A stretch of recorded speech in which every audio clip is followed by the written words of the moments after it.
Terima kasih ya Tuhan Yesus atas kesempatan yang indah saat ini untuk kami dapat memiliki waktu yang begitu indah untuk merenungkan firman-Mu. Kami rindu Tuhan untuk kami dapat memahami dan dapat melakukannya dalam kehidupan kami sehari-hari. Berikanlah kami hikmat supaya kami dapat menjadi pelaku-pelaku firman-Mu dimanapun kami berada untuk kemuliaan-Mu. Dalam nama Tuhan Yesus Kristus kami bersyukur dan kami berdoa. Haleluya. Amin. Shalom saudara-saudara. Mari sama-sama kita buka Alkitab dalam 1 Korintus. Pasal yang pertama ayat 27. 1 Korintus 1 ayat 27. Tetapi apa yang bodoh bagi dunia dipilih Allah untuk memalukan orang-orang yang berhikmat.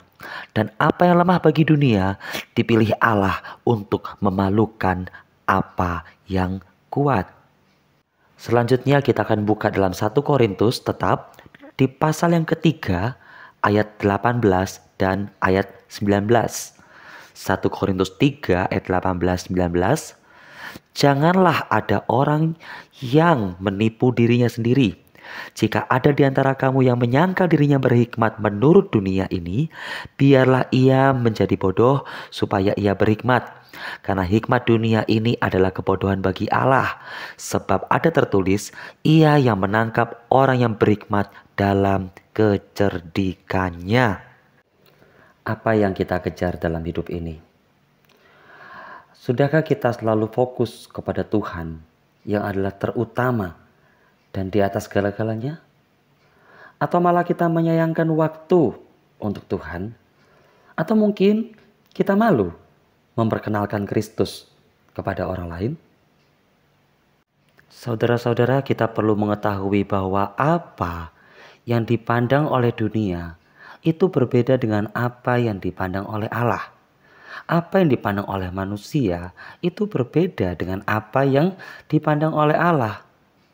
Seperti firman Tuhan, dua bagian firman Tuhan dari 1 Korintus 1 dan 1 Korintus 3 tadi yang kita baca, sudah jelas bahwa apa yang dunia pikirkan itu berbeda dengan apa yang ada dalam pikiran Tuhan.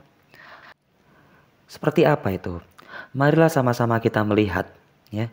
Beberapa contoh kita bisa lihat di slide-slide yang akan ditampilkan berikut ini.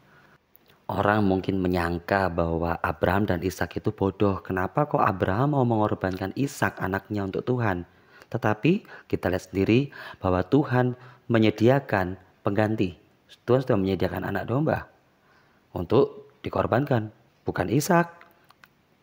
Karena apa? Karena Tuhan melihat ketulusan dan cinta Abraham kepada Tuhan yang begitu luar biasa, melebihi segala-galanya. Orang Mesir menyangka bahwa mereka pasti akan membinasakan bangsa Israel. Nggak ada jalan keluar di depan laut. Tetapi apa yang Tuhan lakukan? Tuhan membelah lautan untuk bangsa Israel bisa jalan melewati lautan di tanah yang kering. Dan malah bangsa Mesir, Firaun beserta para tentaranya mati tertutup air laut. Rut juga tampak bodoh karena ikut mertuanya padahal suaminya sudah mati dikatakan. Dan tapi apa? Dia nurut sama mertuanya. Akhirnya apa? Dia mendapatkan berkat, dia menikah dengan Boas dan melahirkan anak yang bernama Obed. Bahkan dikatakan di Rut 4 ayat 14-15 dikatakan bahwa Rut ini adalah perempuan yang lebih berharga daripada 7 orang anak laki-laki bagi Naomi. Saulus yang seorang Sergius menjadi Paulus, menjadi rasul bagi Yesus untuk memberitakan Injil dimanapun berada. Bahkan dia mengatakan bahwa apa yang dulu merupakan keuntungan sekarang malah dianggap rugi karena Kristus. Karena apa?